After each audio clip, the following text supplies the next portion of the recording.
and we had to open up the country.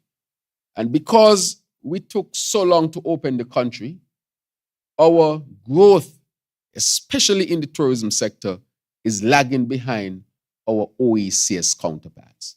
And so some of the things that we wanted to implement from a fiscal standpoint, we had to delay them because we first had to stop the bleed and save the economy. And now we have done that, or we are doing that. We will be able to roll out. This government is not a government of excuses. We state the facts, deal with them as they are, and we will deliver for our people.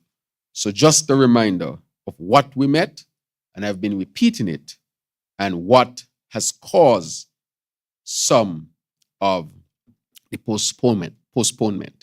But I will dare say that when objective people look at what we have done, I think that they would recognize that we have done well in the short time, first of all, to save our economy, and then start to deliver in earnest for our people.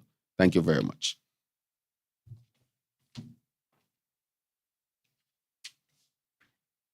Thank you, Honorable Prime Minister, for those opening remarks. We appreciate that. And at this point, we will open the floor to the members of the media to pose your questions. Please note that all questions will be geared towards the Prime Minister, and he will delegate accordingly. All questions, again, like I said, to be directed to the Prime Minister, who will delegate to the relevant officials to respond when necessary. When stepping forward, please be sure to state your names and the media house that you represent. I welcome the first media house with your questions.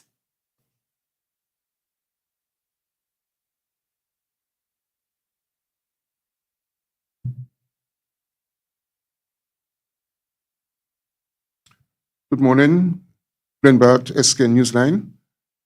Mr. Prime Minister, could you comment on the status of the auxiliary workers' pensions that was being worked on for quite some time, has gone across various political administrations, and yet the resolutions seem to be eluding the country, and a lot of auxiliary workers are actually waiting anxiously to have something.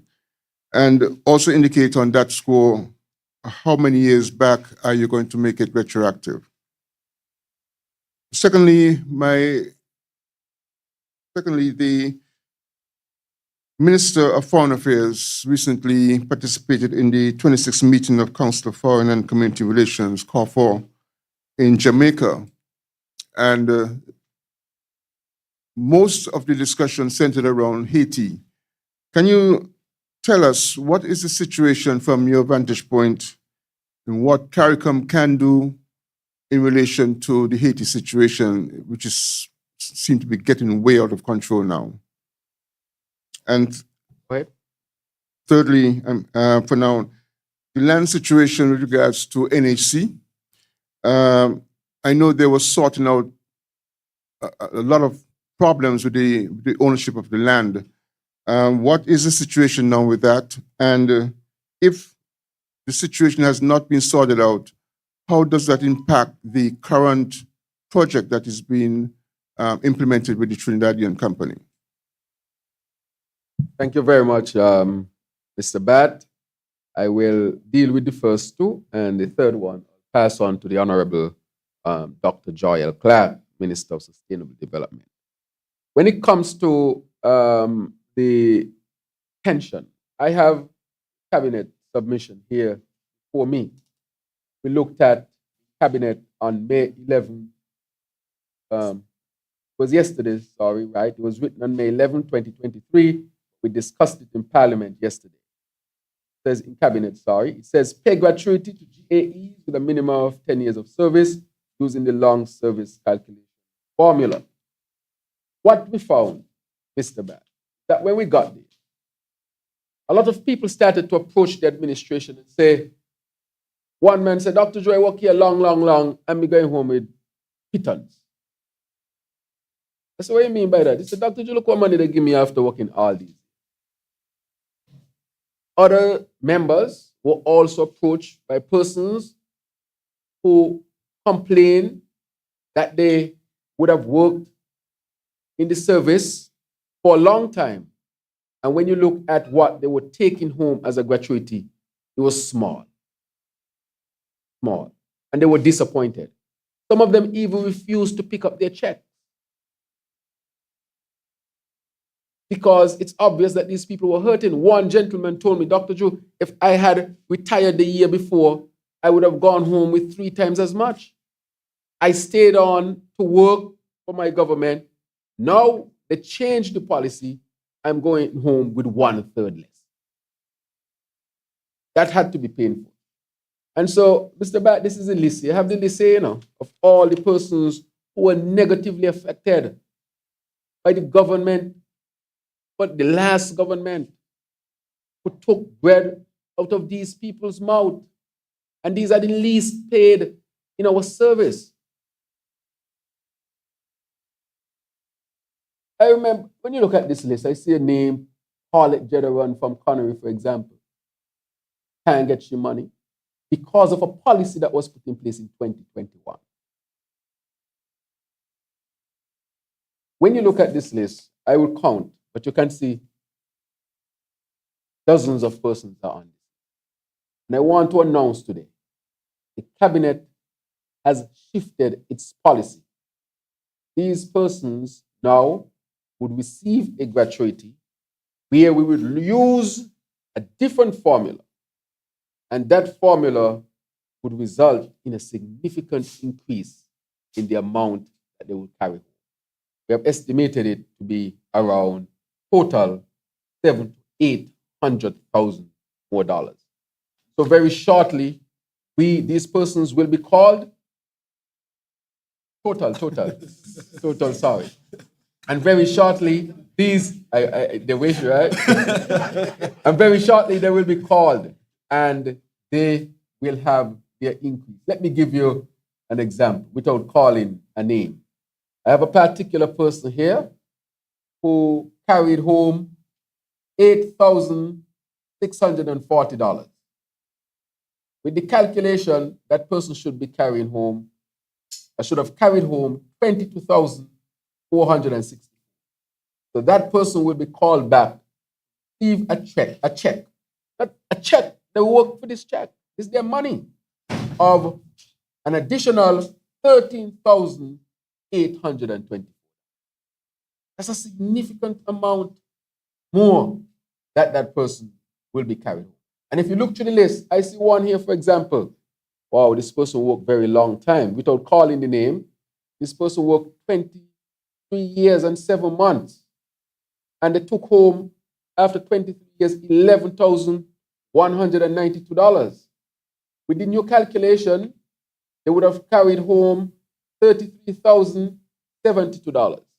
So this person will be called for an additional $21,879. It was very disheartening to see those who work for the least service were those who were being disadvantaged and being taken advantage of. That could not have been a caring government. That is why we looked at this as a cabinet, all of us. The AG, of course, looked at the law and able to bring this into cabinet where I can say it was very favorably looked at. And so all these persons will be called to receive their extra pay. And hardly any of them is below $10,000. Hardly any of them is below. There's a significant amount more of money they will be carrying. When you hear people talking about surplus and caring and this and that, how can you take an average of at least $12,000 to $15,000 from those who work for the least amount in the civil service? So we are happy to correct this. But we are looking at other things that we want to implement to help those who deserve more help. For example, the maids at the hospital, Mr. Bat, Somebody said they find a formula to pay them less. Imagine these people, the maids, used to get a little bit of extra overtime. Sometimes the overtime come up to extra $60 a week.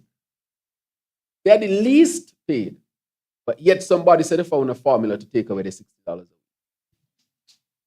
I mean, can you imagine that? They overlook a lot of things. Well, you couldn't just look over that. Since years you're paying that. Nobody ever took any issue with it. All of a sudden, maid working for an extra $60 a week on top of their minimum wage is a problem. An extra $60 a week for some people is a lot. A 60 extra bread, well, they cost $2 now. That 30 extra bread, or you can say you can buy 5 more bread, a couple extra tin of milk, some cheese, a couple extra egg, which means the child gonna get more protein, which means the child has a better chance of doing well in school. These things have ripple effect. And that is why we're also going to look at that. Because it seemed like there was some radar and those who work for the least to take away their benefits. And that is why this labor hearing administration will put those things back in place to benefit our workers. So these workers, I'm so happy for them. All of us are happy for them that they will be receiving, on average, a check of about $12,000. It's a significant amount to receive at this time. They work for it. They're not asking for it. They're not begging it. They're saying, pay me what I work for. That is what we are seeking to implement, Mr. Bad. The other one you asked about was Haiti. When I came in and started my meetings with CARICOM, Haiti was always on the top of the agenda. And I had discussed it before that the agreement was to help to strengthen the security situation in Haiti by strengthening the police with support from Canada, United States, and so forth. However, we see that the situation continues to be difficult. We know that our honorary consul was, well, the father of our honorary consul was abducted in Haiti. I want to report, for those who don't know, he was released, went to the United States for checkup. His son came here. I spoke to his son. He told me that his dad, at least physically, was doing well. So I wanted to report that good news. However, it continues to be a challenge, and I'm waiting until the foreign minister comes and gives his report as to the new direction. But I'm going to be also discussing with CARICOM as to the new direction, because this was what was agreed to, and as far as I know, nothing else had changed as far as our position as a region is concerned. So I will wait for an update from the foreign minister who recently had discussion. And when it comes to the land, I would have the Honorable Joy Clark, Minister of Sustainable Development, deal with that one. Good morning, and thank you, Prime Minister. Sir, can you be more specific as to the problem you're referring to with NHC land?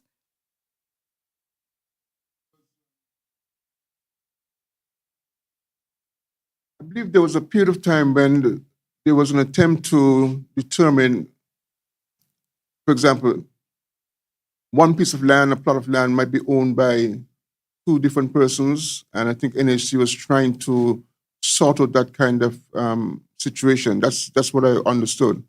And and then there were bits of land that needed to be returned to NHC because of non-payments and that kind of thing. So what I'm asking is, if that situation is still in progress, the land that is going to be required under the new project involving the Trinidad company, where would that land come from, or would some of that land be part of that process that has been going on? Thank you. So, just to correct you, sustainable development deals with lands, NHC, housing, and I suspect what you are trying to say is there's a challenge with persons who have land issued by NHC who want an sustainable development, who want a house constructed by NHC.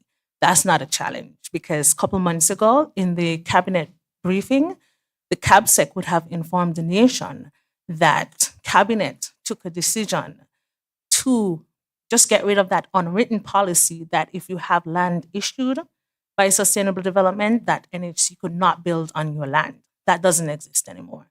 So we are making it very easy for persons who want an NHC home, one of the 2,400 homes that we're now displaying in the NHC land fair going on right now, that you Housing. can get it.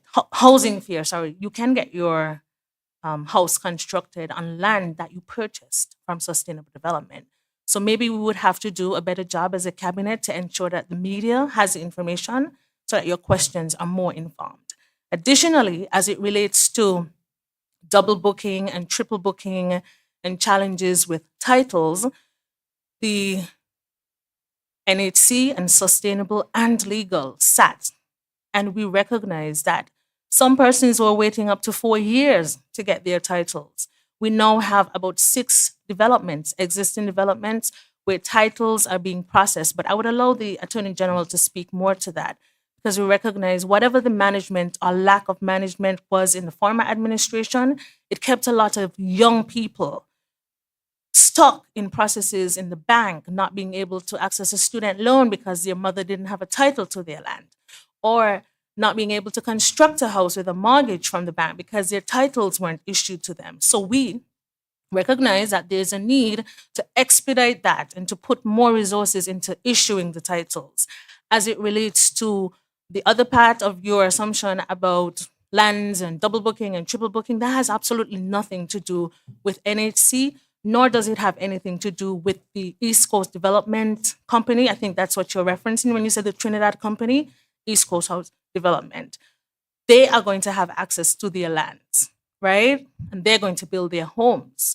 But when it comes to sustainable development, we, as we said in December, are taking our time to go through that revocation list that was left by the former administration, the double booking and triple booking problem that was left by the former administration. And we're looking to regularize access to land and to ensure that everybody who wants a piece of the rock can get a piece of the rock. But mind you, we only have so much land. St. Kitts is only so big. So we are really happy that NHC is pushing this housing initiative, housing revolution, so that persons who have been waiting for years to get piece of land could actually just move forward and access a house. So I'm really hoping that the responses have answered your questions, and I really do hope that we have a better rapport with the media so that we don't ask uninformed questions, because that also throws the public off, and then they have the impression that this new revolutionary housing program is tied up with land issues, which it is not. Thank you. Thank you, Minister Clark. I have 2 questions that came through virtually. The first question is, can we have an update on discussion surrounding the minimum wage? And the second question, is the restructuring process related to PAP complete? If not, is the minister responsible for that at liberty to say when it will be completed? Right. Thank you very much. With respect to the minimum wage, the Minister of Labour is here, and I would allow the Honourable Marsha Henderson to deal with that question. The Minister Philip is also here, who can give some insight into the question of PAP. And the other minister, Minister Dr. Jeffrey Hanley, I think when he returns, can give even some more information with respect to that program. So, Rebel? Thank you, Mr. Prime Minister. Now, the work on the minimum wage started about 3 months ago when the cabinet took the decision to have the minimum wage advisory committee put in place. The committee comprised a number of stakeholders, including those from the union, the central bank, social security, trade, international trade, consumer affairs, the Chamber of Commerce, as well as the Ministry of Labor and Employment in St. Kitts, and on Nevis. The committee started its work and would have completed its work, I think, about a month ago, just maybe 2 weeks ago, and prepared a recommendation for the cabinet to consider. The matter has not been brought yet back to the cabinet, but a number of consultations are ongoing with the persons who are likely to be affected by this. We are wrapping up the consultations, and the Cabinet is likely to consider the recommendation made by the advisory committee in a short space of time. And so for now, we can't say what the recommendation is, but what we can say is that, and if the Prime Minister would allow me to say that, there's a general consensus. Okay. There is a general consensus that the minimum wage should be increased, and the Cabinet is likely to take that on board. So the work is practically completed, save and except for the consultations that are being wrapped up, and then the Cabinet would be in a position to consider the recommendation made by the committee. What is important about this, and the Minister has done tremendous work on this, a lot of work to consider. A decade almost, the GDP of St. Kitts and Nevis would have increased, and the minimum wage did not move. Again, those who work for the least are the least considered. A whole decade, and not 1 cent increase in minimum wage. And in 2015, I ran in that election as well. We heard about a livable wage. Well, if you ain't move the minimum wage, how you going to get to livable wage? Deceive the people. I was shocked when international monetary organizations were telling me that those on the low end of the wage spectrum were being left behind. This is vexing. A decade and no increase in the minimum wage. And a committee was in place, 2018, taking money from the maids at the hospital, minimum wage workers, taking money from the minimum wage workers when it came to the gratuity. The people who suffered the most were those who work for the least. And that is why this caring Labour government is moving so quickly. We are being told it's post-COVID. The economy is still a little bit difficult, made worse by the excessive restrictions that they held because they wanted to manipulate the conditions under which the elections were held. These things are coming out, they're clear. Read the IMF report. The IMF report said the reason why the economy bounced back is because the first decision made by this administration was to lift the restrictions on the 7th of August. These are facts. It's really hard to look at this minimum wage situation, a decade, and the least paid did not get a 1 cent, and they were promised a livable wage. This will not happen under Labour. I think there was a second question with respect to that. Can you just repeat the question so that I'm clear on?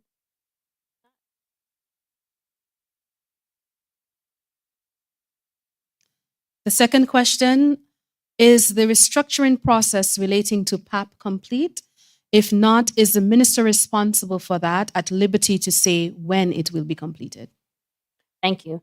So in short, essentially the restructuring process for the Poverty Alleviation Cash Transfer Program is not complete. It is an ongoing process, and I'd like to reiterate that we are trying to make this program sustainable as a sustainable social assistance program. For where we are at right now, we are still early on in terms of the restructuring. We would have started since January in terms of the new applications and received over 12,000 applications initially. But where we are now, we are coming up to at the first 6-month mark. You would recall that the program is now taking a sense where we are offering a short-term assistance to some persons so that more persons can benefit with the resources that we have allotted and attributed to this program. And so the end of June would mark the end of the first 6-month cycle. As we are going along and as we're executing the program, we recognize that there are some persons who have not been touched, and we are making an effort to see how we can have more persons who have not received added for consideration. And so the ministry is planning to potentially reopen the application so that persons who were not able to complete their application can do so, as well as we can consider persons who have not received. So that is a process that is ongoing. We are obviously being able to identify challenges and identify persons who really are in need, who have not been able to receive. And so we are working to see how we can have those persons come in to also be able to submit some kind of completed application. We, as part of the process in terms of the restructuring, we did mention that we have a case management process, so that that process has been successful in certain ways. We were able to support a small group of unemployed persons who were who've been beneficiaries to the program. Some of those persons have been able to find employment with the support of the case managers, and these persons would now be able to graduate off the program at this time, at the end of the first 6 months, so that we are then able to make room for other persons who have not received to be added. So the restructuring does continue, and we expect, of course, with other more sustainable areas for persons like the increase in minimum wage, eventually down the line, that the restructuring will continue as we continue to learn in the process and see how we can meet the needs of persons. But of course, as I mentioned, the ministry is working to see how we can potentially reopen the application process so that persons who did not complete and any new persons can be considered to be added. And the addition for new persons or persons who haven't been able to receive yet would be from the July payment. That was when the next 6 months in the year would begin. So just want to make sure that the public just looks out for that when that time comes. And of course, we maintain the eligibility criteria where we're prioritizing persons who earn less, households that earn less than $3,000 at this time. Of course, prioritizing persons who are more senior, the disabled, the unemployed, of course, and then employed, those with minors and children. So that is what we have when the restructuring continues. But of course, we continue to see how we can meet the needs of those who are certainly most in need at this time. Let me say something, because the minister went into excellent depth about it. Presently, this is part of the social protection framework of our administration. Everybody in St. Kitts and Nevis is benefiting in some way from a program. Everybody. It is either, when you look at your electricity bill, there's an FVC, fuel variation charge, which is costing the government $7 million, sometimes $10 million a month. We have not passed that charge on or cost on to the people of St. Kitts. We understand that this is a post-COVID situation and people are still in transition. That's one. We still have, apart from the PAP, the Alternative Lifestyle Program, which continues. Fuel. Water is being heavily subsidized. Presently, we are buying water from Marriott because nothing was done for water over the last 7 years. When you add up all of these programs and the step, so when you add up all of these programs, it's at least $250 million. I want us to reflect on that number. Ask ourselves as a country, is this sustainable? This government is investing significantly to manage the cost of living, making sure that people can at least continue to have water, electricity, at least buy basic foods, be able to travel on a bus by controlling the prices. We have one of the lowest inflation rate in the whole of the OECS. It's probably the lowest. And it is such because we are investing $250 million. I mean, that's a lot of money. when we look at all of the protection that we are offering to the people here of St. Kitts. We have not abandoned the people. We will not abandon the people, even though we met an economy in deficit. National Bank, with its situation, very stabilized now. Development Bank, with its situation, tens of millions of dollars missing. Industries closing down. Tourism under pressure because of political manipulation. With all of that, we are still able to help our people to transition in this post-COVID. So the PAP is just a part of the overall social protection apparatus that we have here in St. Kitts. Thank you, Prime Minister Drew, Honorable Marsha Henderson, and Honorable Iselin Phillip for your responses. We return to the floor to the media houses for further questions. Good morning to all. Shani Karbi here from ZIZ Broadcasting. Concerning the build-out of the smart homes, some have expressed concern over the track record of the Trinidad and Tobago company that will be responsible for the new homes. With so little information available about this company, what assurance can you give about the quality of the homes that will be provided? And can we also get more information about the plans for a performing arts center? Thank you. All right. With respect to that, as you're speaking about the safeguards, I'll allow the Honorable Attorney General to handle that question. The second question was? The Performing Arts Academy. I would allow the Honorable Samuel to answer.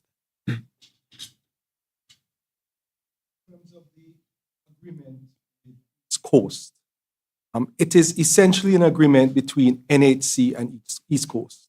Government has a very limited role in the agreement. However, the agreement was prepared and vetted by the Attorney General's office. There is strong protection in the agreement in terms of quality of homes, in terms of delivery of homes, in terms of the use of local contractors. All of that is contained in the contract. I feel certain that we have sufficient protections that will protect NHC, will protect the government, and will protect the homeowner built into the agreement. With any contract, there is always potential doubt as to whether the contractor can perform. Just because a contractor has built 10,000 homes or 5 homes in St. Kitts and they're building your home, does not necessarily mean that they're going to build it in the proper way. That is why you are supposed to have a construction contract. And in that construction contract, you're supposed to have a project manager. And the project manager at the various phases of the building of that home is supposed to report to the homeowner whether the construction is being built according to the plans that are agreed by the what's your board called? The Development Control and Planning Board. All of those provisions are in place, and they're even strengthened more because it's a 2,400 home project. So I can assure the people of St. Kitts and Nevis that we thoroughly vetted the contract and ensured that there's sufficient protection for homeowners, NHC, and the government.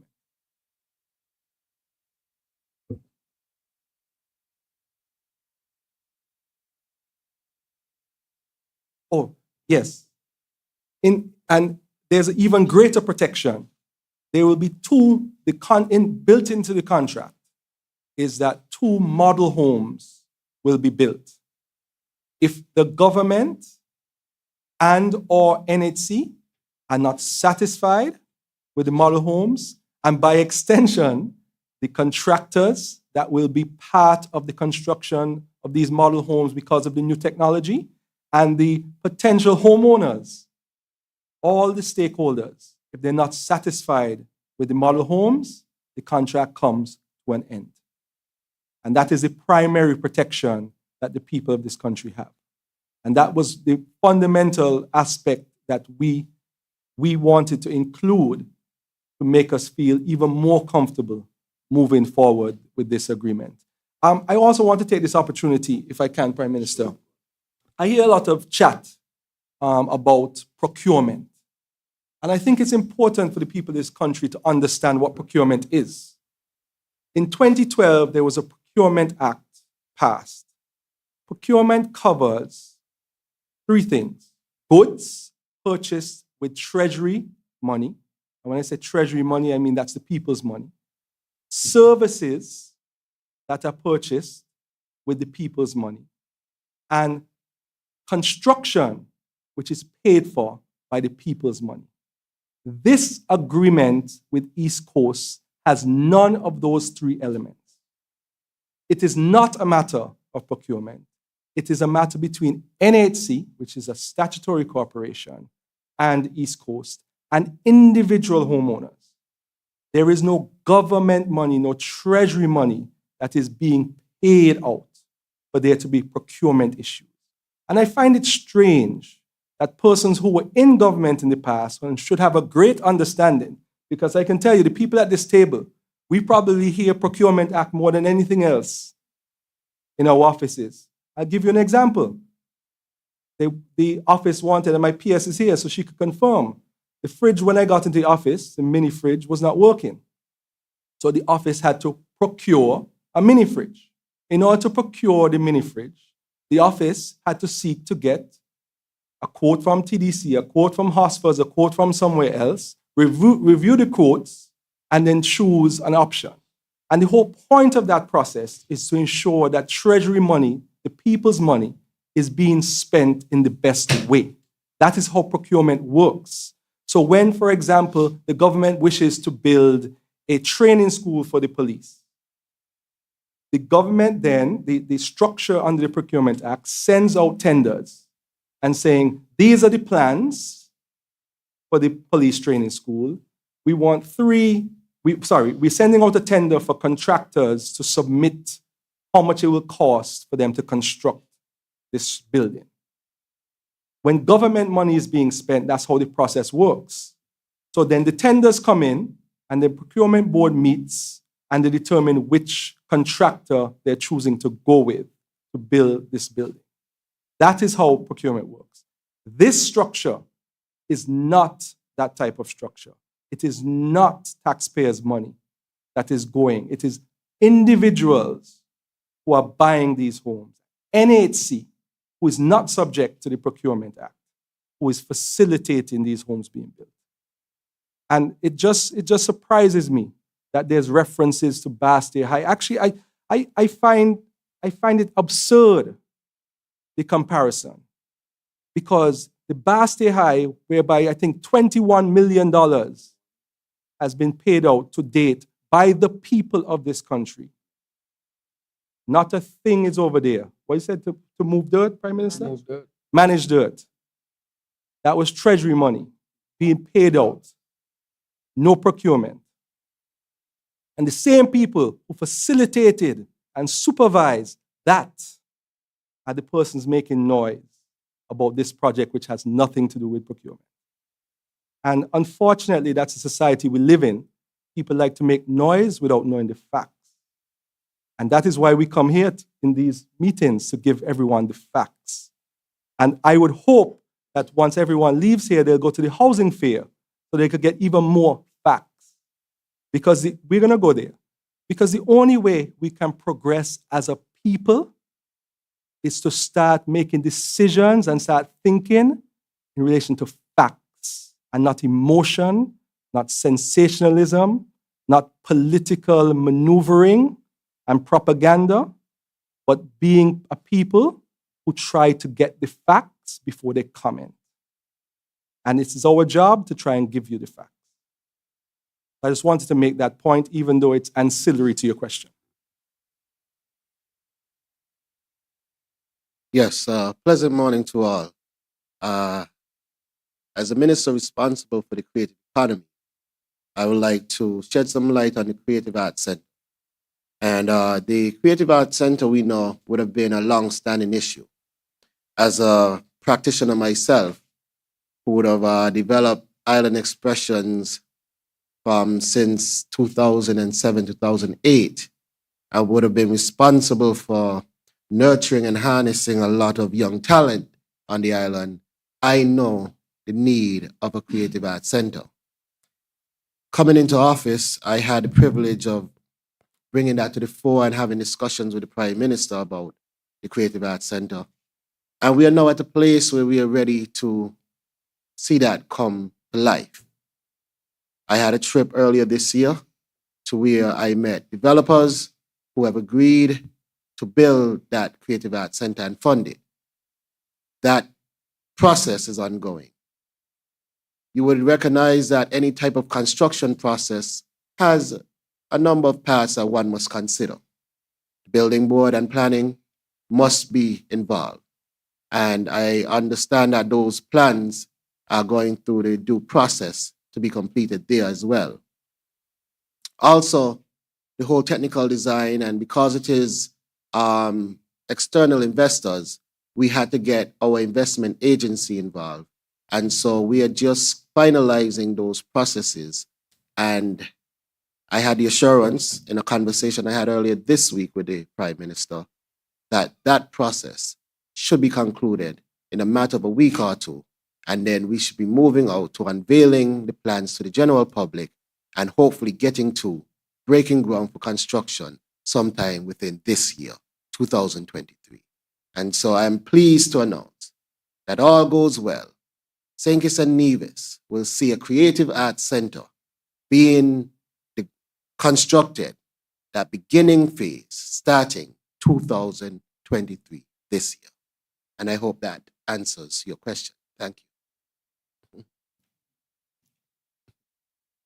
Thank you, Honorable AG and Honorable Minister Duggins, for your responses. We return to the floor to the media for an additional questions.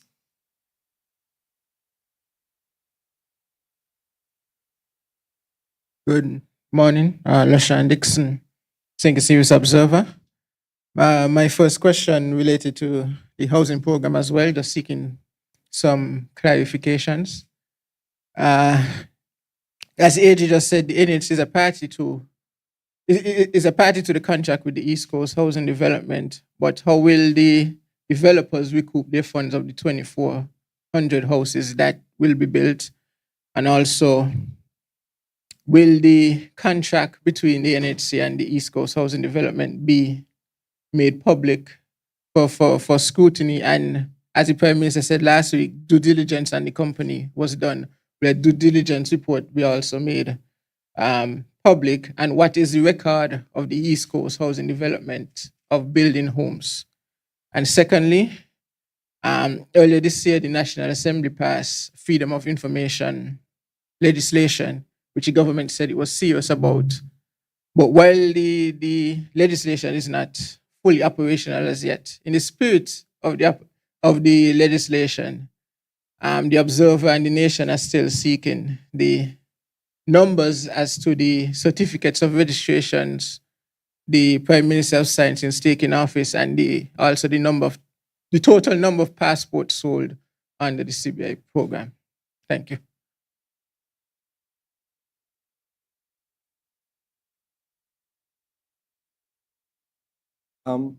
Thank you for the question.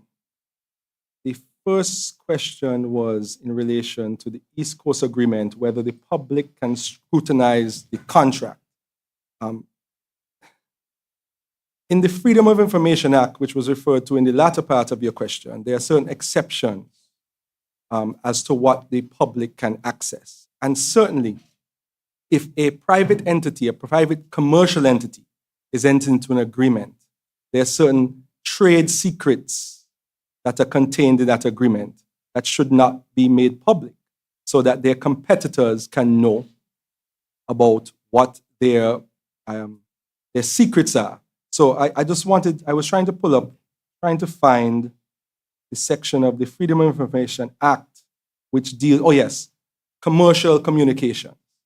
So how the Freedom of Information works is if you, the journalists, wish to get a contract with East Coast, you can make your application to the information officer in the particular ministry, say the Ministry of Housing.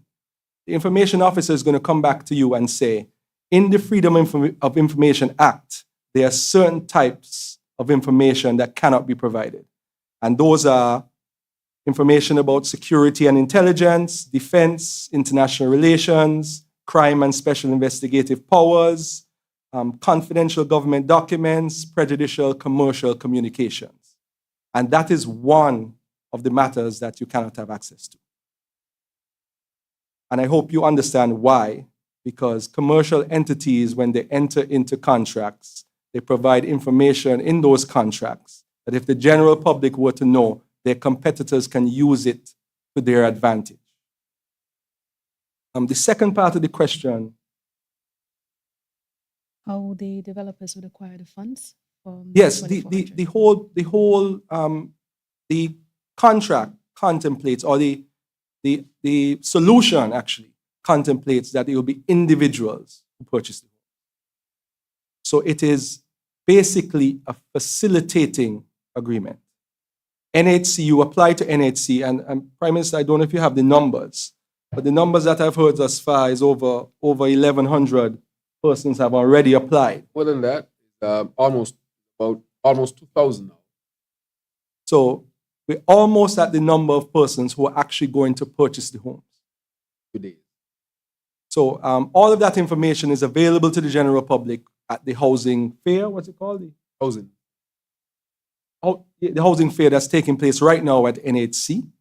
So it is not government buying the houses or NHC buying the houses. It's individuals buying the houses. And that is why it is one of the solutions. There will be other solutions for persons who are not bankable.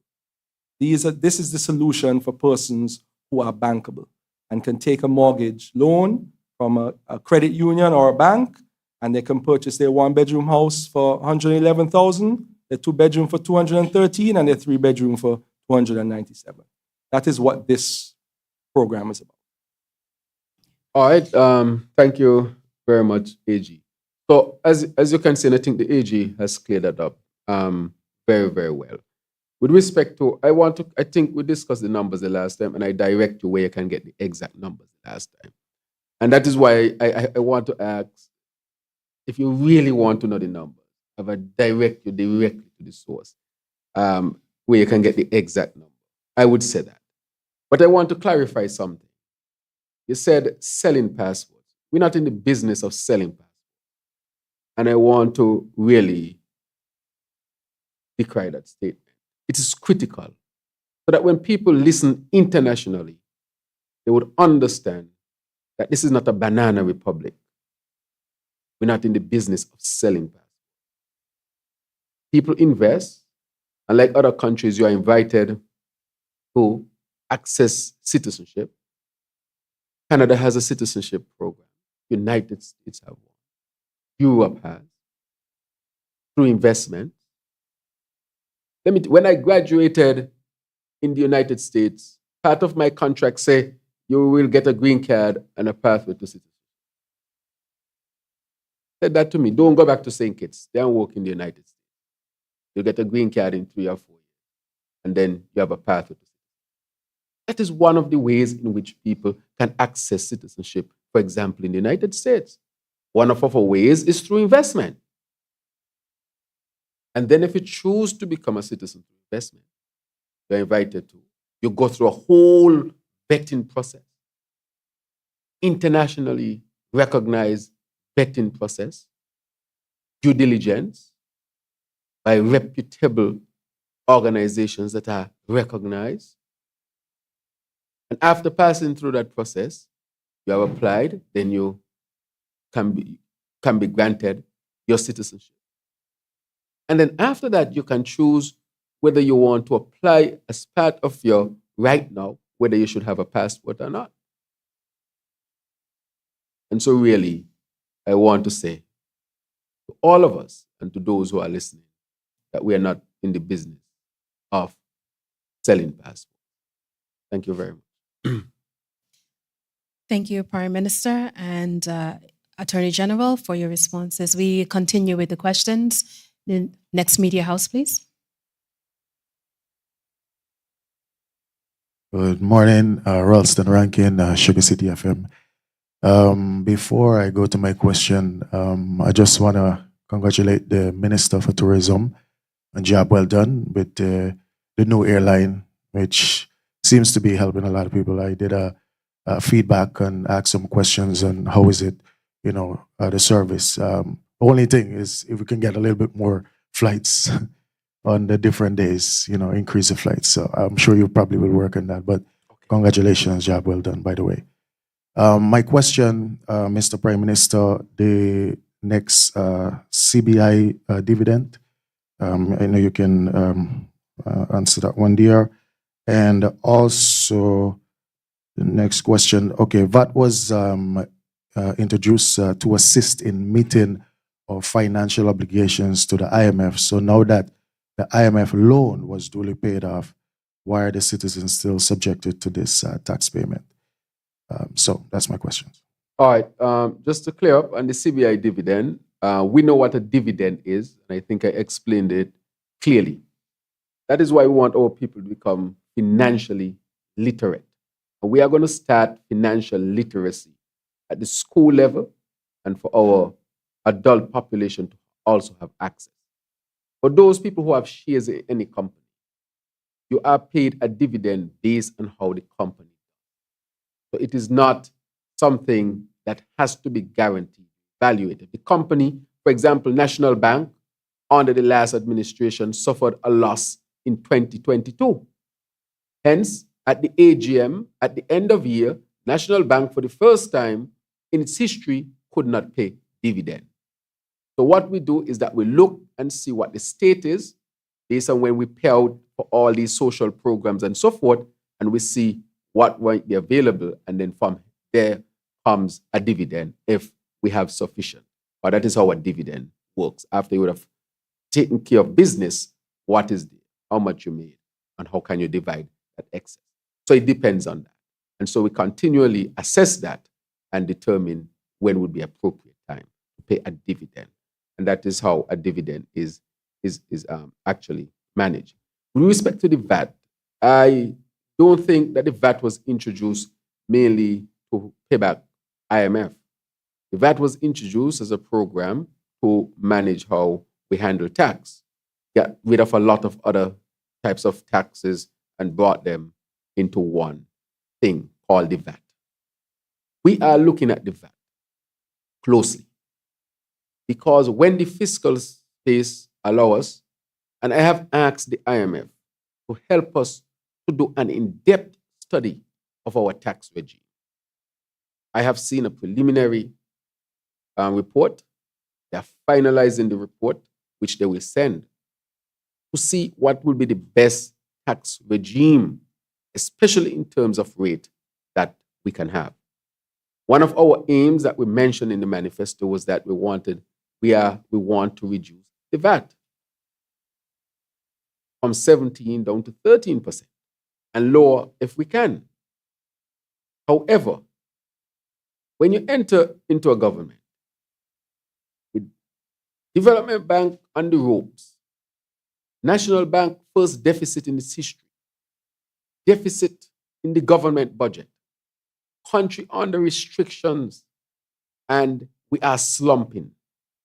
The first order of action is to stop the bleed. Just stop the bleed. And we have moved to stop the bleed and to stabilize the economy and to put the economy back on a stable, positive path. We have significant challenges because a lot of the other sectors were neglected. We were almost becoming dependent on one sector only, which is the CBI sector. We should have learned that we should never depend on one sector because tourism, we know when a hurricane hits, can be affected. And we always had the thought that we would diversify the economy so that you don't depend on one leg. If you're standing on one leg and you get knocked out, you fall. But you good to stand on a lot of legs. And so that is why we want to diversify the economy. so that you can have agriculture, creative economy, CBI, tourism, the cannabis, medical cannabis industry, small business, energy as a sector, manufacturing. We're hoping that that can come back. We're working towards that. Other foreign direct investments like East Coast investment, where they're bringing in fresh money. Fresh money needs to come in and circulate. Can you imagine if you have a bucket with water and you leave it there, the water becomes stagnant and afterwards it starts to smell? Just like the economy, fresh replenishment. That's what foreign direct investments are about. East Coast is a foreign direct investment. These are the kind of things. So we know we have significant challenges ahead because the economy was brought to depend too heavily on one sector, which is a travesty. And so we are sharing that information. That's a very good question, Rankin. Excellent question. And I thank you for the opportunity for me to really expound and clarify these issues. But we are working very hard to diversify the economy because one leg can't stand. And we are getting there. And we ask for our people to join us as we strive to establish a sustainable island. This is a matter of existential. The threat is existential. The temperature of the earth is expected to go above 1.5. You know what that means? More hurricanes, stronger hurricanes, more frequent hurricanes, less water because of rainfall. That's why we're going to drill in Keon. The compressor is now in Keon. They shut down that process for the last 7 years. That's why we're now going to sign to build a desal plant, 3 million gallons. We're not looking for excuses. Wherever there are challenges, we are stepping up to the plate, but our people need to know where we are at. Solutions, that is what. Tough decisions to be made. And so that is where we are at. And once we continue to grow and develop and we envisage to implement what we want to implement. But I want the people of St. Kitts and Nevis to know that we are always working tirelessly hard to improve. And we will not relent. We look for solutions. We'll travel and meet partners. We'll meet partners here, just like in June, we are bringing the OECS authority here. I have brought a lot of people here, investors and all, to have discussions as to how they can partner with us in building out St. Kitts and Nevis, from healthcare to investment to energy. And the ministers are working hard in their respective ministries. Look at what they're delivering, big things. Each ministry is delivering a big thing. Some governments hope to deliver a big thing in its whole 5 years, but each ministry is delivering a big thing. If you go to housing, Honorable Jeffrey, housing revolution. You go to Honorable Marshall, planes and boats and hotels, and she got more to deliver that she didn't discuss yet. Just give her a few more days, you're going to hear what she talk about. When you go to the Honorable Congress Mayor, talking about water and energy. When you go to the Honorable Samuel Duggins, he's talking about Performing Arts Center, supposed to start this year. When you come all the way around, number 6, the Honorable Dr. Zenzil Douglas traveling to encourage investments, establishing manufacturing and so forth. And then you come up to constituency number 8, where among things, renal transplant, new hospital, cardiac service, and the list goes on and on. Stabilizing CBI and so forth. Gratuitous payment, minimum wage in collaboration with labor. These are big things that each ministry is looking at. That sometimes a government hope they can deliver 1 or 2 in the whole 5. Look at the last 5 years, no minimum wage, no performing arts center, no hospital, no airlines. And the list goes on and on. No good governance laws. And the list goes on and on and on and on and on. No Bastia High School. No, So you ask, what were you doing? What were you doing? Comes down to one thing, they were wasting time. But I'm happy that this cabinet is working hard, and I want to thank each minister for the significant amount of work that he or she. Thank you very much, Rankin, for the opportunity.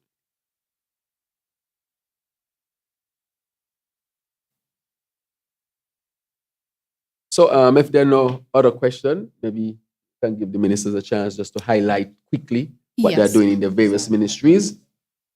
Oh, I Mr. think Matt. we have one last media house willing to pose a question. Or we'll make room for two. I see Mr. Bart has a question as well. Okay. Well, we're updating. They can ask. Good morning, everyone. Kevin Brown, WinFM.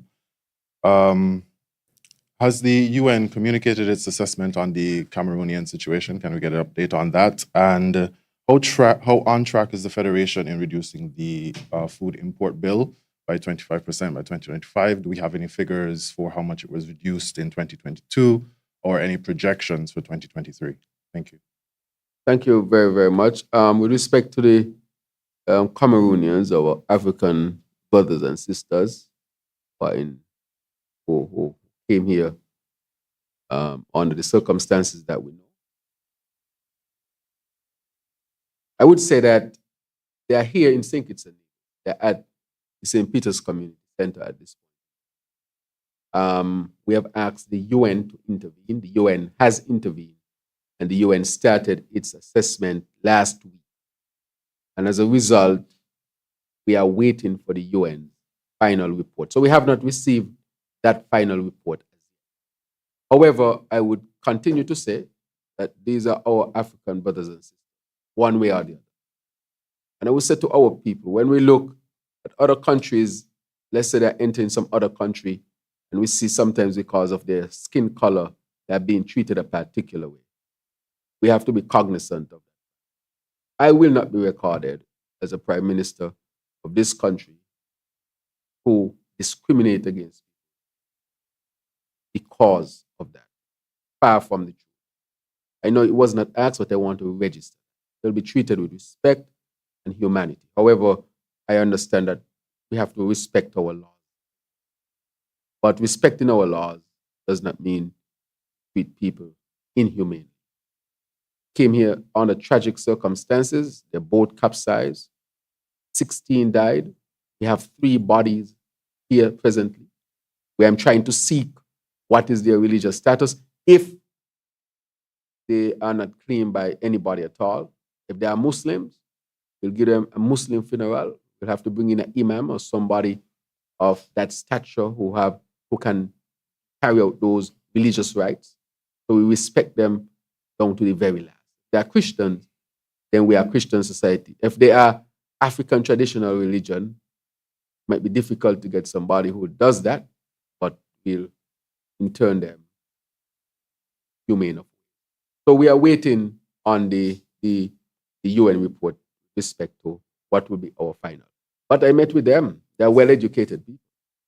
They are teachers, IT specialists, lawyers, and so forth. Most of them speak 2 languages, French and English. And I think that they're educated. I had enough, conversation was long enough for me to decipher that they're well-educated. They seem like they come from maybe the middle class of Cameroon mainly, who had the opportunity to go to university and so forth, but because of the circumstances, they were heading elsewhere. As you know, they came here by accident. Nonetheless, we are going to cooperate with the UN in terms of determining what will be the final situation. So that is where we are. Was another Food question? and import bill?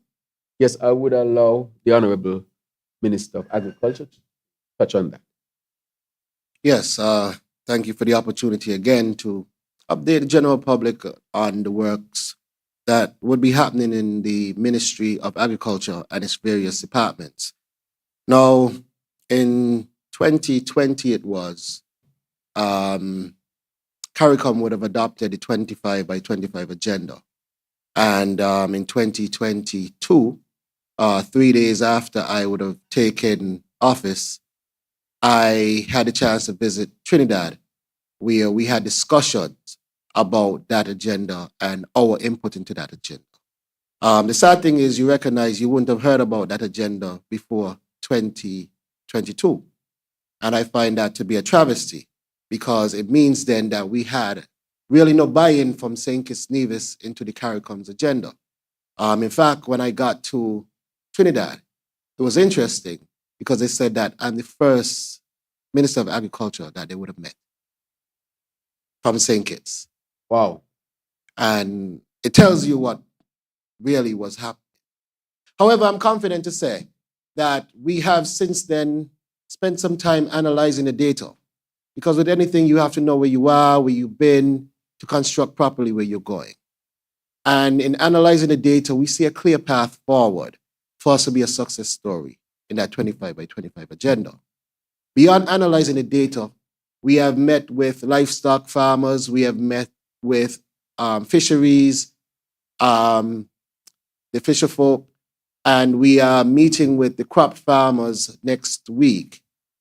And our plan coming out of those meetings will be to collate all that data, properly fashion the entire way forward, which we will launch in July.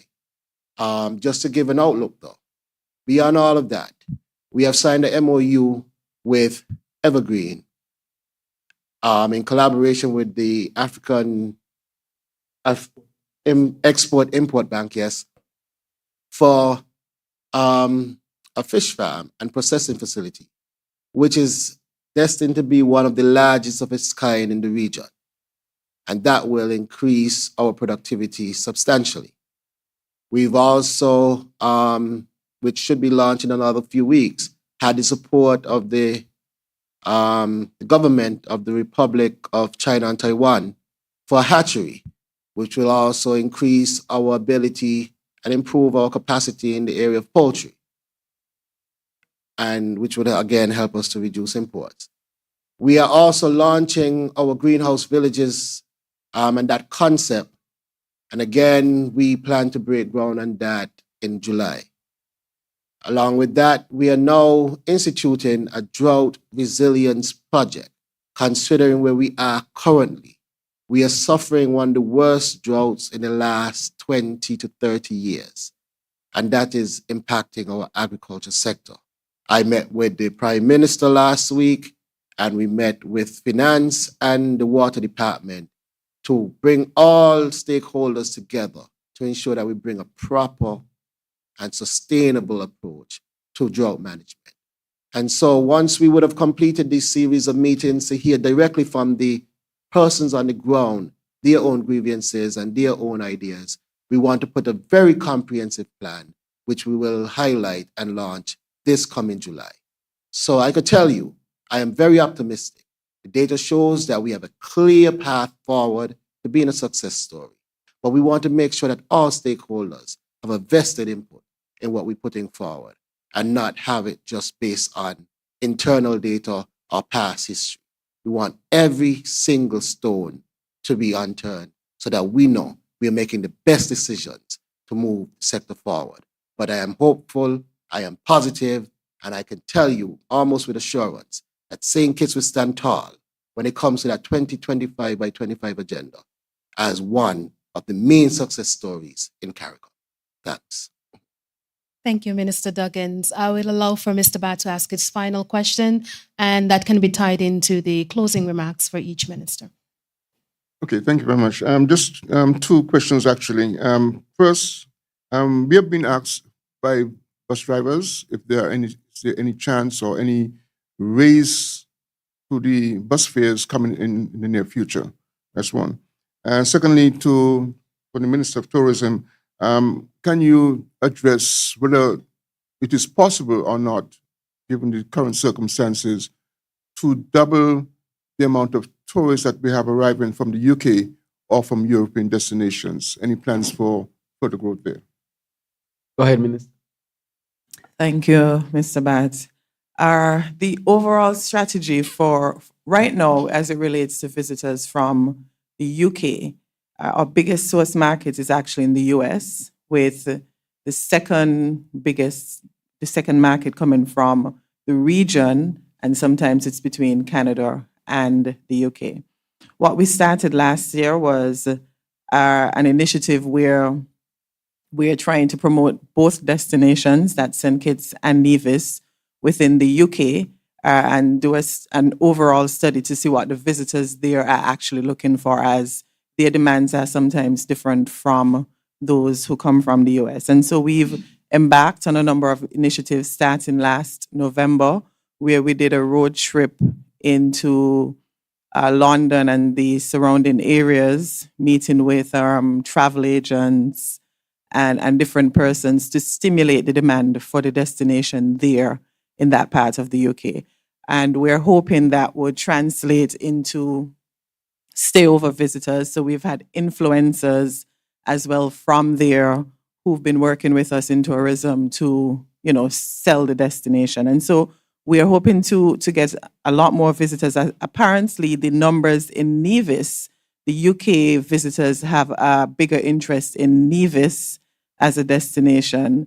Looking at the demographics, I think it's a much older set of persons, old like me, of course. I don't mean old, middle-aged persons who come from the UK and show an interest for Nevis. And so we're working on a strategy to stimulate demand for the UK visitors, including, of course, airlift. And that is a challenge. And when we met with British Airways, they informed us that there was an arrangement whereby, because there's a double hop from Antigua and then into St. Kitts, previously, most of the passengers on BA were going to Antigua. But what they reported to us is that a number of the seats, if not 3/4 of the seats, were being taken up by visitors coming to St. Kitts. So it's showing that the work that we're putting in there is we're getting some success there as well. So we will continue our efforts. We have plans for later this year to go into the UK markets again. We have our influencers there. We actually have a team that works there in the UK as well. And so we're hopeful, and we're also working on the issues as it relates to airlift beyond the British Airways once we can get the numbers as well to bring more visitors from the UK. We're doing that as well in the Canadian market. And we're looking at new source markets, including, I think, Italy and those in the Mediterranean, where we're seeing a lot of cruise passengers expressing an interest in coming back. So a lot of those persons coming on the European lines are expressing the interest. And that is what we do with cruise tourism. You come for a day, we sell the destination, hoping that you will come back and stay over. And so we're seeing some success with this strategy as well. So if Mr. PM, if I can just wrap up my, Yes, of course. my area, following up on the issue of airlift, I think it was Rankin when he spoke of the flights, the Inter-Caribbean flight that was recently launched. It was the 30-seater, and since the inception, since we've launched it, it has come full every single day. And we have the flight 3 days per week. And every single time the flight is filled to capacity with people not being able to get on. And so what we've done, coming next week, we're going to increase the flight to a 50-seater. I think that is called the ATR, whereby more persons would get the opportunity as the demand is there. And we've not been able, and so we have good news. We've not actually spent $1 on the MRG that's in place with Inter-Caribbean. We have some other news that we will be coming with later on, but we continue our efforts to improve airlift to the destination, both regionally and internationally. We would have the announcement as it relates to additional lift regionally and additional lifts internationally within maybe another month or two. The strategy as it relates to airlift also helps with stay over. The reason that we are behind, and when I say behind, not where we want to be, because the numbers have shown that airlift, stay over would have increased, stay over visitors increased when you do the comparison from 2019 and 2023, we would have seen an increase in stay over visitors during the months of January, February, and March when we did that analysis last month. But where we are in terms of getting more stay over visitors has a lot to do with our airlift and our challenges with airlift. It also has to do with lack of not have enough room stock. And so we continue on our strategy to get investors and partners with us in the industry in the building of additional hotels so that we can improve our room stock. So we have our Minister of Economic Development and our Prime Minister working along with us in the ministry to get investors who will come and build the hotels. So it's a twofold thing. You work on airlift and you work on your room stock to help with stayovers. As it relates to preparation of the upcoming music festival, we are ahead of schedule. I'm happy to report that we are ahead of schedule. In fact, this morning, just before I came here, we had a meeting with our sponsors, a corporate partnership breakfast. We have a number of stakeholders who have come on board and are partnering with us for the music festival. We introduced the logistics committee this year, who is helping with the management of the overall festival. And so you would have seen that we've started work on the venue, on the enhancement of the parking space at the Bastille High, and the logistics team continues to meet regularly and provide updates. We intend to put out our fringe events calendar. It's been finalized, and we're hoping to have that announced and published within a few days, maybe by mid next week, so that we can have all persons and even sponsors maximize on the fringe events. This year, we're celebrating 25 years, and so we want to do a toast. Not that we want to, we will be doing a toast every single night in celebration of the festival. We are proud a number of festivals around the region have come and they're no longer around. And so our festival, just like our people, we're resilient and we've reached a milestone. And so this year for the 25th anniversary, we will be doing a toast sponsored by 3 different corporate sponsors, whereby we would have a 45, and you would hear more about it, but we would have a 45-minute line session as a part of the overall production, which would be like a party atmosphere. So we'd have fireworks, confetti, and a toast to the St. Kitts Music Festival with our DJ. We have the return of the gospel element as well. So it's not going to be on the Sunday night because, of course, we have our fringe events like White Sands, but the Sunday before, we'll be partnering with the Antioch Baptist Church, and they will be doing a gospel extravaganza for all of our gospel lovers. And so we're happy that the Antioch Baptist Church is on board with us this year, just to introduce that element of the gospel element back into the music festival. Of course, like we've been saying, the celebration start from the 17th, which is the Sunday before, starting with this gospel concert right up until this Sunday night with our partners who are doing all the fringe events. There's something to do every night from the Sunday up until the following Sunday. We've introduced additional lifts to the destination, and if you go on now, you would see that seats are sold out. People are calling and complaining that they're unable to get here, and so I've asked a team to go out. I think it's early June. We're going to go and meet with our travel partners to see how we can have this remedied. Of course, we can't just introduce another flight. Flights are loaded 6 months in advance and it can affect schedule, but we're going to try to find a resolution, even if it means bigger aircrafts, so that we can accommodate the demand for the festival. The 420 space, which was very controversial, that is still ongoing. And when I say 420, overall, it's really a space for smokers. We have done the consultations and the legal framework is being put in place, and you would hear more about that shortly. But what it means, smokers, whether it's cigarettes, cannabis, cigars, vape, whatever legal substance you smoke, there would be a prescribed space at the music festival for you, for all those persons. We did the consultations with all the relevant stakeholders, and the legal framework will be in place in time for the music festival. You'd hear more about it when we go to Parliament shortly. And I think that's it. As it relates to tourism, we will have a summer. I know we're on the slow period right now because cruise tourism came to an end.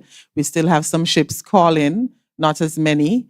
We, however, continue our efforts as it relates to stayovers.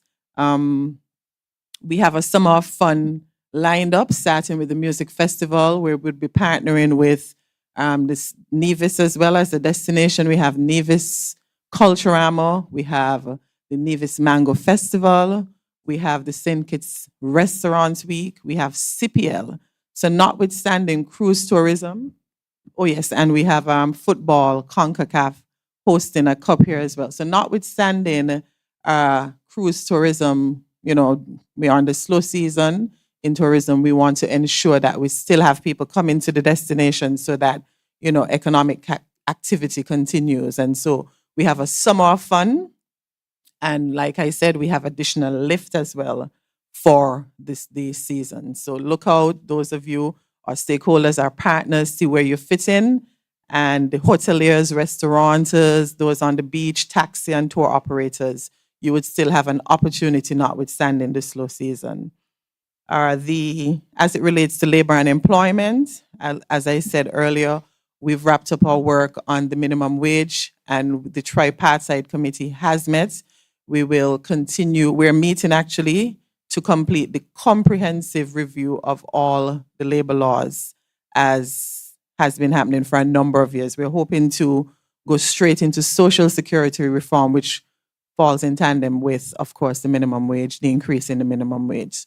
So I think that's it for us in terms of announcements that we can make now. There are other things happening, as the Prime Minister would have said, but those things you would be advised of as time goes by. Thank you very much.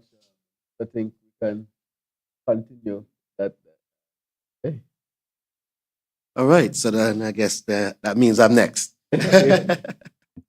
Yes, as a minister, I've been gifted some really interesting ministries which I have been in love with all my life. And I will start here now talking about the creative economy, because we had some discussion earlier with the creative economy and the delivery of a creative arts center. But beyond that, the creative economy is a new construct that we put together just last year on coming into office. And again, being data-driven, we are getting ready to launch the creative economy as a construct that it is, and our plans and programs and agenda. Along with that will be the launch of our national carnival. Now, this may sound new to a lot of people because we're used to hearing this later in the year. But this year we've decided to launch National Carnival in June, along with the creative economy, so that we could capitalize on the influx of persons from the music festival and look at making our National Carnival more of a tourism product than it has been ever in the past. So look out for that launch in June, along with the entire launch of the creative economy with a number of exciting projects and programs to come. I want to also talk about sports. The Honorable Minister would have mentioned some of the activities happening this summer, football, CPL. But we want to also assure you that the condition that we met our sporting facilities in, when you look at all the posts that we saw on social media concerning the Kim Collins Stadium, it was disheartening. But when one considers that this has been an accumulation of neglect for over 7 years, we recognize that it is time now to change course. And I'm happy to tell you that we are ready and prepared to have the work done again, starting next month, June, to revitalize the Kim Collins Stadium. It will be done in phases, and we will be fixing everything from the buildings to the track. Track alone, when we received the report from Mondo, was upward of $2 million. So we understand the type of expense that neglect can cause to our government and people. And we have been looking at ways that we can assure ourselves that we are able to get that done before the next athletic season. So hopefully building some new construction there as well, and the track will be ready for 2024. And I think that is something that we're proud of. Again, talking about our stadiums, Warner Park Football Stadium would have been out of commission for some months again due to neglect. I'm also happy to note that coming next week, the light matter at Warner Park will be resolved, and there shall be light in the park again. Yes. And so you see, you have a government that's very hard at work for the benefit of our people. And I don't want to leave out the rest of the stadiums around the country. Honorable Prime Minister, I know you'll be getting a new football stadium in Connery. Thank you. And I am pleased to announce that that will be delivered, as well as some upgrade to your cricket stadium as well. So your people should be quite happy. Honorable Senator, down in St. Paul's, we would have had some conditions. We are coming to those. And a number of other stadiums around the country, we will be doing some upgrades and making sure that they're fit for play for our young sports talent that we have developing. And because I don't want to take up all the time, because we could go on for days talking about the work being done, I want to move on from there. I think I would have discussed agriculture somewhat, so I wouldn't go back into that too much right now. Safe to say that the fisheries area, we have done some work on Old Road, we have done some work on Bastia, and we are moving into the Dateby fisheries area over the next coming months to ensure that they have the facilities required to make sure that they could deliver on fish for our people. Sandy Point is another area of consideration that should be next after Dateby. And as I move into small business, I want to say to you now, please, if you're a small business owner, go and register with the Ministry of Small Business. That ministry was created to guide a process for small business development in this country so that we can help to streamline our business people into a way that they could grow from small to medium to large businesses.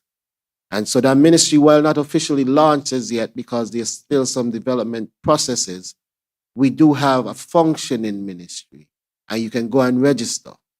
I am also happy to say that there is some facilitation with a soft loan with the development bank.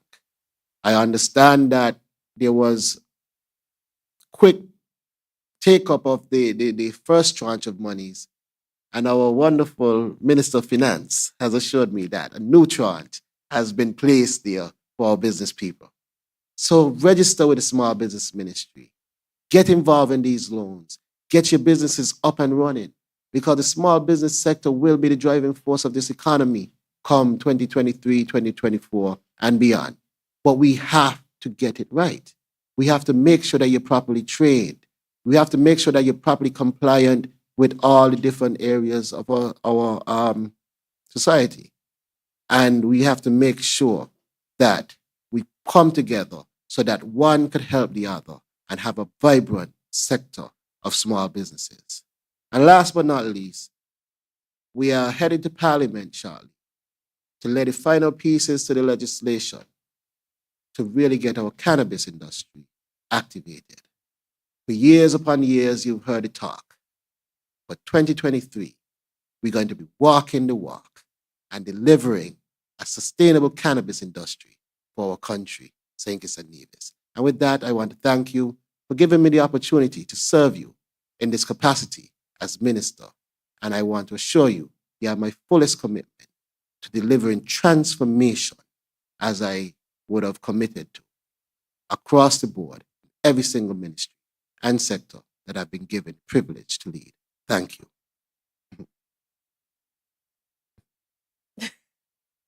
Thank you, for the opportunity, Mr. Prime Minister, and to our media houses for providing this update from the Ministries of Sustainable Development, Environment, Climate Action, and Constituency Empowerment. Now, as it relates to the Ministry of Sustainable Development and the drive to regularize land, we are continuing our land stock assessment, and this also speaks to commercial and residential land. We acknowledge the cries of the general public that they are really anxious to access land or purchase land. And we recognize that the issues that needed to be solved at time, but very shortly, we would be announcing when our distribution program will resume and when we would have completely addressed all the triple and double allocations and any other outstanding matters so that petitions could enjoy their right to land and empowerment through such.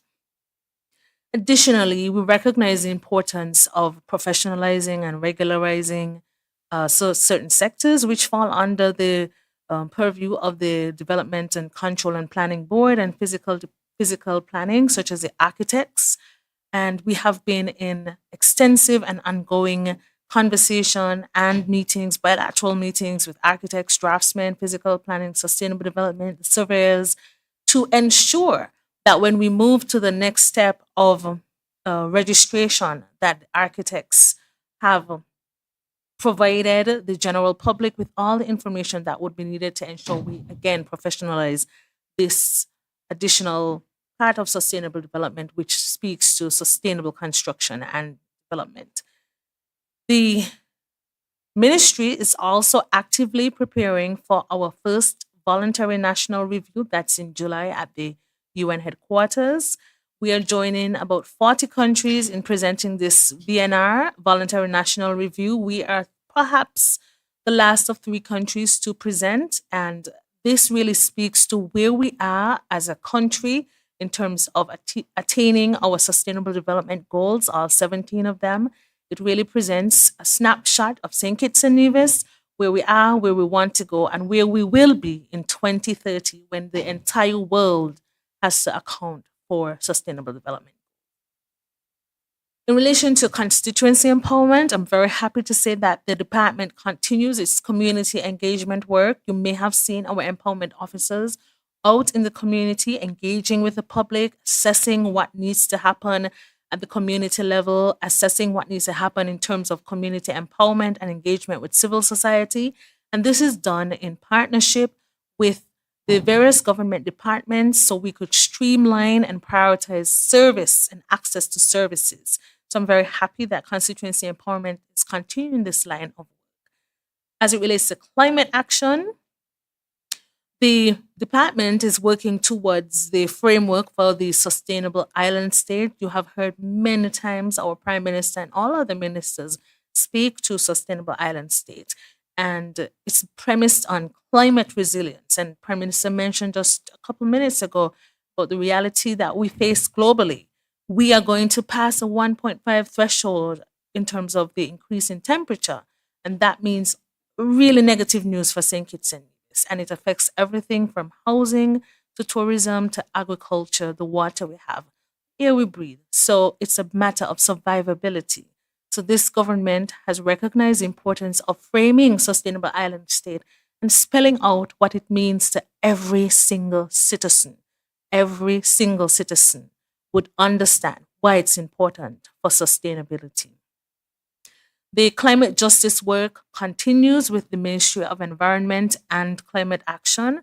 And next month, we are going to be hosting a very important group of high net worth donors who are coming to St. Kitts, well, to meet the Prime Minister, that's one, and also because he's a very big champion of climate work and sustainability, but also to engage with our civil society and our community groups and provide direct financial support to addressing climate change. And I want to use this opportunity to acknowledge our local partners at CIWIL chapter St. Kitts, CIWIL, the St. Kitts chapter, who are part of the grantee support for the climate work. We are accessing funds every time we travel, every time we speak on behalf of St. Kitts and Nevis. We are garnering more support from the international community, and next month we will be happy to speak more about this. And finally, June 5th, we will be celebrating World Environment Day, but the Ministry of Environment has an extensive month of activities planned. This also includes the confirmation that Cabinet has supported the next step towards banning single-use plastics, and we are now mapping where we go in terms of the approach to banning single-use plastics. This is a multi-stakeholder approach. It's government and community engaging on the most suitable roadmap and timeframe. So I'm very happy to announce that both ministries are really collectively working towards sustainability, climate resilience, and environmental stewardship so that we can have a St. Kitts and Nevis to call home in 2023, 2025, 2030, and beyond. Thank you. Good afternoon again. So I'm happy to provide some brief updates on the Ministries of Social Development and Gender Affairs, Youth Empowerment, Aging and Disabilities.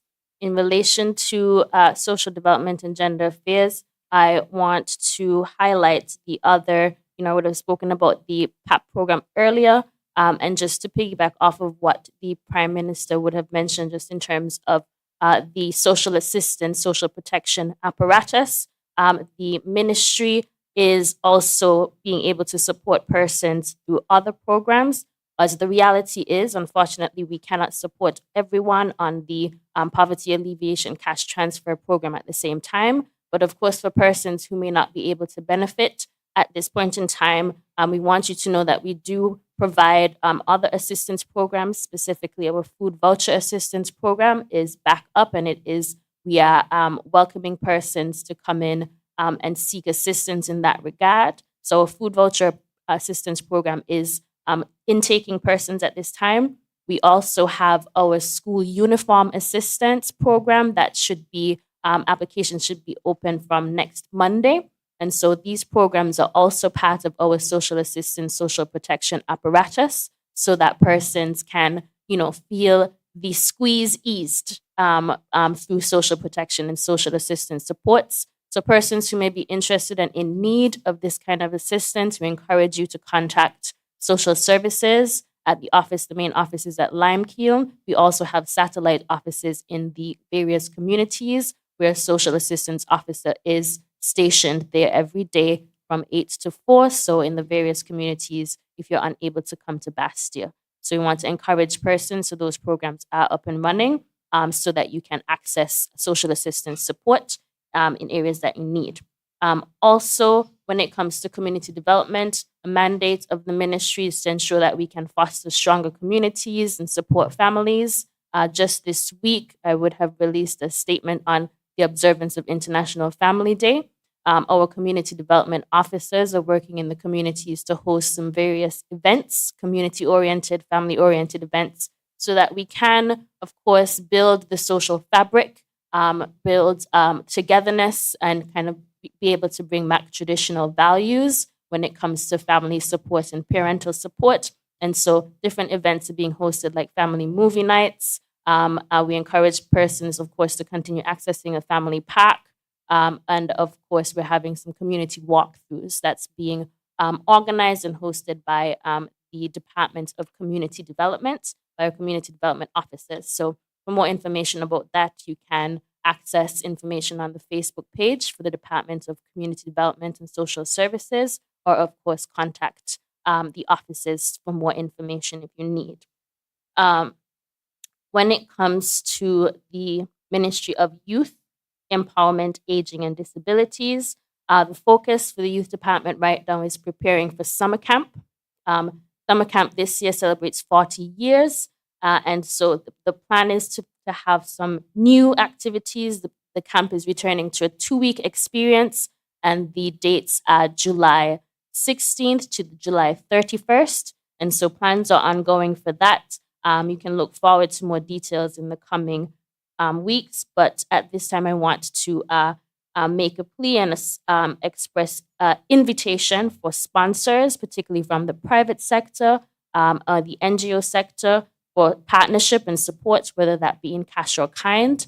The department certainly looks forward to these kinds of partnerships every year, and the camp cannot be successful without that kind of support, which has been provided in past years. And since this year, we are celebrating 40 years with even more activities where we're trying to build skills for our young people and trying to develop them and their leadership aptitude and abilities. We are seeking some sponsorship and support from our non-governmental and private sector partners. And so we are grateful to those who have already committed, but of course, we welcome additional assistance. So that's for summer camp, which you can look forward to in the upcoming weeks. In relation to our seniors program, I'm very happy to report that our seniors are having a world of a time at our daycare program, which is an initiative that was promised as part of the manifesto for the SKNLP. And know that we're in government, we've been able to fulfill that promise, and our seniors are benefiting very well from it. We would have last week taken our seniors to the movies. Some of them have never been, and so they really appreciated that experience. And we see that our seniors are, feeling a lot more revitalized with the focus and support that they've been given under this administration. Yes, and so. And on that, just the next thing to look forward to. So May 31st is celebrated as Centenarians Day. And I want to say that for that day, we've been able to gain the support of our Governor General, Her Excellency the Dame Master Liebert.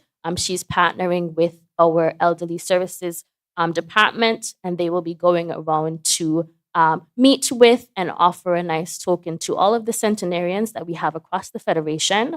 We have 10. Both in St. Kitts and in Nevis. And so our Governor General, along with some staff in our departments, along with we're also getting some support from the Ministry of Education for some children to also join in the various communities to go and see our centenarians and celebrate them as part of Centenarians Day. And so we really want to thank the Governor General for her willingness and her activeness for being able to come out. And actually, she said she wanted to meet every single one. So she will be joining the department on that venture, and that is May 31st. So you can look forward to seeing photos and information on that. When it comes to disability, we continue to raise awareness and advocacy. Just this month is actually observed as Blindness Awareness Month, and I'm happy to have the support of my colleagues, Honorable Masha Henderson and Honorable Samuel Duggins. Tomorrow, we'll be doing a blind walk in Bastia. And this is an event and activity that actually takes place in other islands. And so the idea, the concept is we will be blindfolded and guided by a person who is visually impaired as well as somebody who can see, not. And we will be just taking short walks around Bastia, as any other person who is blind would have to do so. We will be taking a walk, say, from the ferry terminal to the post office, to the bank.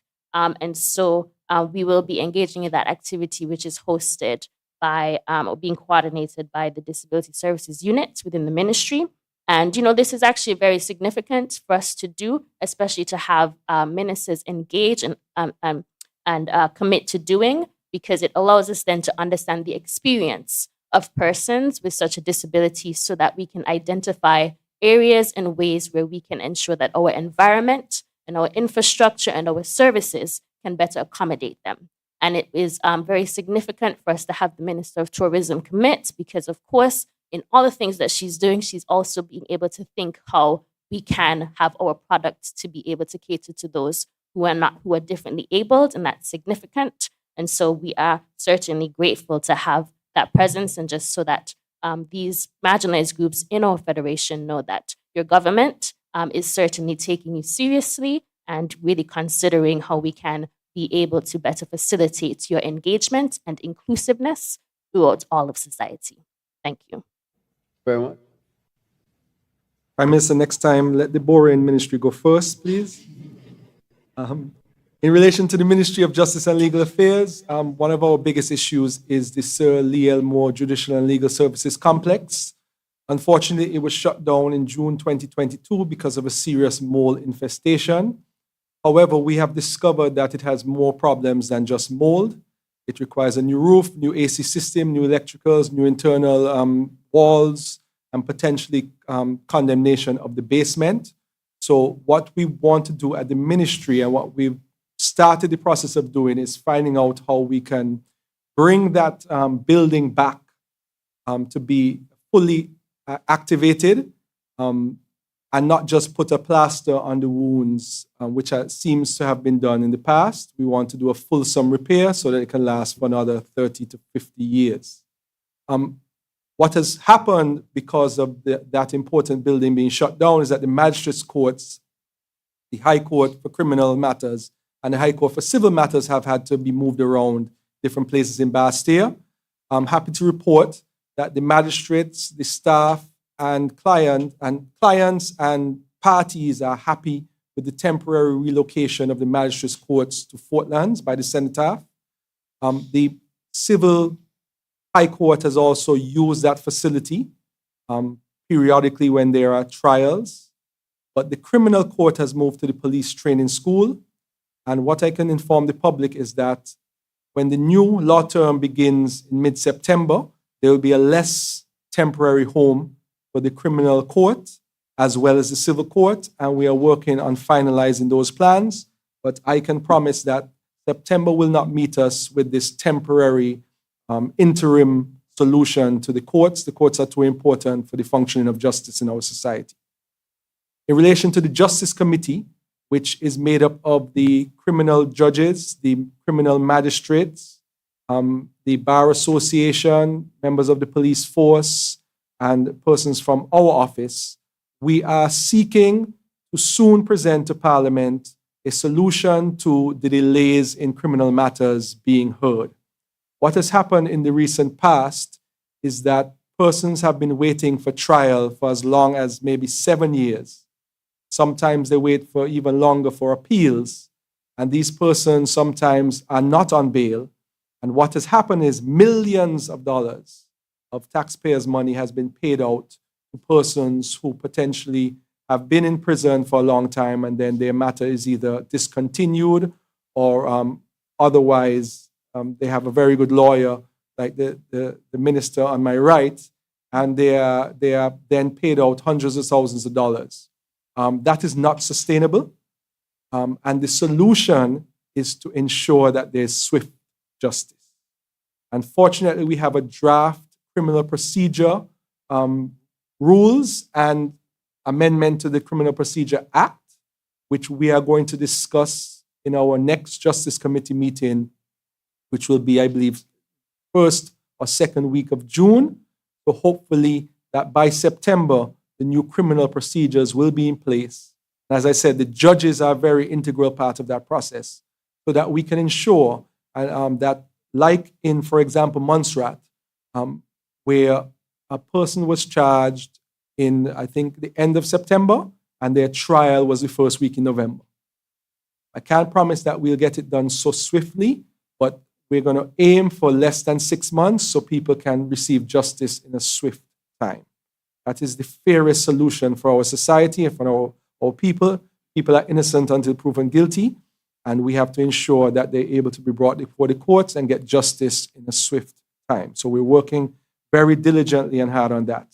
I'm pleased to report that the Access to Justice Bureau, which I spoke about in December during the budget debates, is finally coming to fruition. It is going to have 3 arms. The legal aid clinic, where persons who cannot afford commercial lawyer rates can attend and receive top-class service for civil matters in the family court as well as in the civil court. And then the persons in the clinic, the lawyers in the clinic, will then be going to the various community centers, but not just waiting for the persons to come on West Square Street, but going out in the communities and providing free legal advice to persons in the communities when they have disputes. The other arm will be the Public Defender's Office. This is an office where the government is going to pay for lawyers to be able to defend persons charged with criminal offenses at very low fees. So instead of persons being assigned solely by the court, there will be lawyers that are actually engaged by the government sitting in the office for persons who cannot afford to pay for senior lawyers to defend them. That is something that has worked throughout the Commonwealth, and we are introducing it to St. Kitts and Nevis so that everybody, no matter their income level, they can feel that they get justice and get proper representation. That is an important part of access to justice. And the third arm, I'm pleased to inform the general public, will be the alternative dispute resolution and restorative justice arm of the Access to Justice Bureau. That will be if anybody has any dispute in our society, whether it be domestic, whether it be with your neighbor, whether it be somebody you gave a loan to, instead of going to court, you'll be able to go to a trained mediator and sit down and try to resolve your dispute amicably. The mediator also will be going to the community centers to introduce that mediation process to the community. We have a society where we tend to resolve our disputes in a least amicable way, and this is a way to bring that mediation culture into our society. And on the Prime Minister's instructions, that division will also deal with restorative justice. Restorative justice is when people who are victims of crime can then interact with potentially persons who caused the crime or did them harm, and they can try to find a solution where both of them can continue with their lives. This is one of the matters that was discussed when the Prime Minister was at the Crime and Violence Conference in Trinidad. And restorative justice is a way for trained mediators to bring the victims and the accusers and the convicts together, potentially when they come back out of prison, into the same room and discuss the issues that they've had and find a way potentially for persons to move on with their lives so that they're not communities, which is a fact in a small society like ours, where there are persons who might have broken into someone's home, spent 2 years in prison, now comes back into the same community, and those persons have to live together as one people. And this arm of the Access to Justice Bureau will be able to facilitate discussions so that persons can be integrated back in society and families can then move on in a more amicable way. So that is a very important aspect. In relation to the land registry, there were a lot of complaints prior to this government taking office that land processing of titles was slow. So I'm pleased to report that many lawyers have contacted me and said it has been sped up by some of the actions we have taken at the ministry. But to ensure that that stays that way, we recruited a professional land registry, actually a registrar from another jurisdiction, who is Kittitian. We've recruited that person who begins at the beginning of June. So effectively, we'll have two experienced land registrars so that instead of waiting months for your title, you'll be waiting days. And I think that is an important aspect of the ministry, that we want to ensure that there's ease of doing business when it comes to land transactions.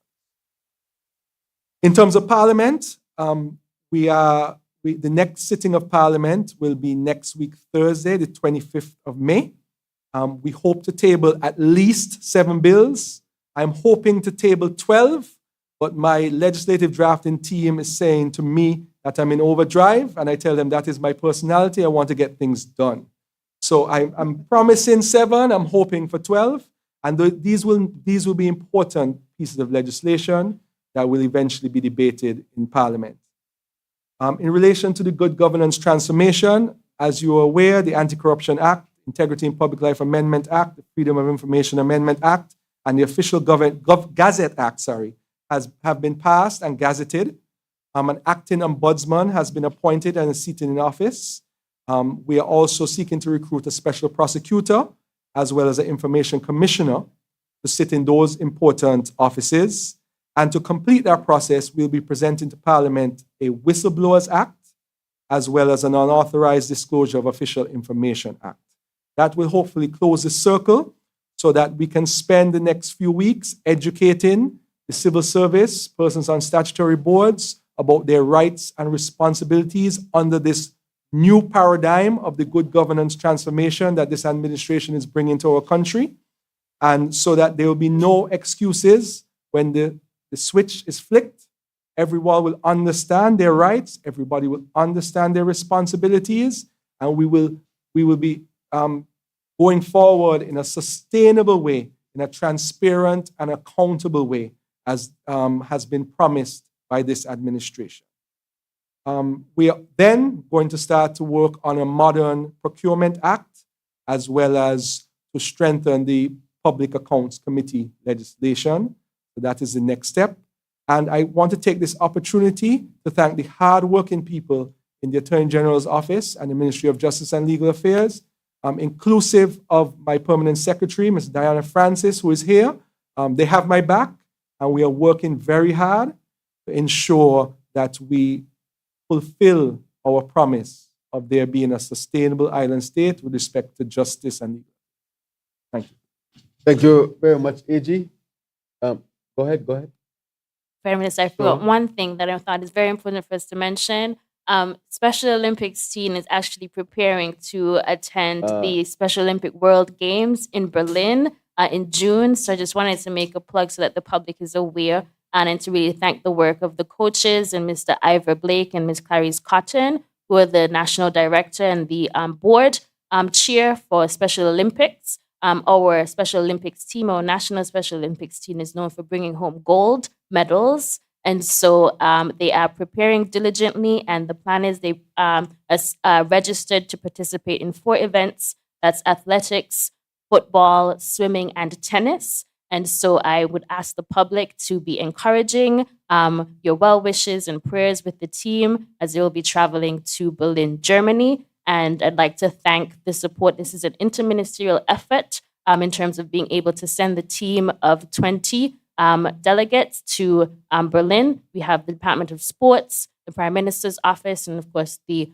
Ministry of Youth, with as well education, that has pulled together to be able to support our Special Olympics team. And they will be traveling, and they're excited. And of course, our Special Olympics team is made up of young people who have intellectual disabilities. So I want to let the public know that that is a major sporting event that will be taking place where St. Kitts and Nevis will be represented, and we will be bringing home some golds, I'm sure. Thank you. All right, thank you very much, ministers. And you would have heard from the ministers who are present here. And again, I apologize for those who are not here, but would have the opportunity to update our public. Now, with respect to bus prices, that was asked about it. The Minister of Transport would be here, the Honorable Convis Maynard, and he can delve deeper into this. But as far as I know, there's no discussion with respect to that. I also want to point out here that Independence 40, yesterday we agreed on the theme, and I'm being told that we should announce it today. And therefore, the author of the theme is Mr. Damien E. Hughes of Challengers, St. Kitts. The Damien E. Hughes of Challengers, St. Kitts.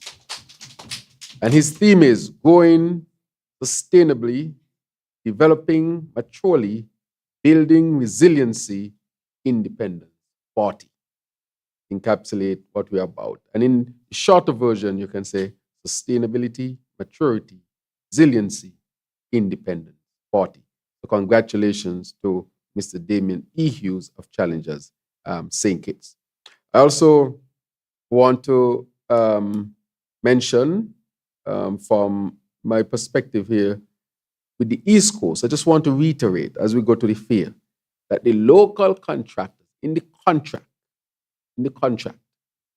that local contractors and builders are the ones who will do the home. I want to reiterate that. I've been saying that for months now. That is in the contract, not by word of mouth. And you'll see some more development with the contractors and builders. They will be given the opportunity to learn the new technology as we introduce it on a larger scale here in St. Kitts and Nevis. So I wanted to put that forward.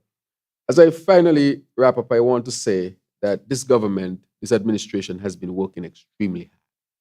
As you can see, first we had to stop the bleed and stabilize the country. We are putting things in place that are sustainable policies that would effectively affect positively the lives of all of our people, whether it goes from energy to water to healthcare to education, tourism to creative arts to justice to good governance to social services. Touch whichever one you want. You can see each minister is working extremely hard to deliver to the people. I think it's a news. And so I want to thank them to really say that they have been doing an excellent job. Encourage them to continue to work hard on behalf of the people of St. Kitts and Nevis. We are here because the people have decided that they want us to serve. We will serve with distinction. We will serve with transparency, openness, and the principles of good governance. And to our sign language interpreter, I want to thank you very much. You have been there for a while with those sign languages, and it was part of our thrust of inclusion so that persons in the community of the impaired, hearing impaired, that they too can participate in these critical government activities, such as press conferences, parliament.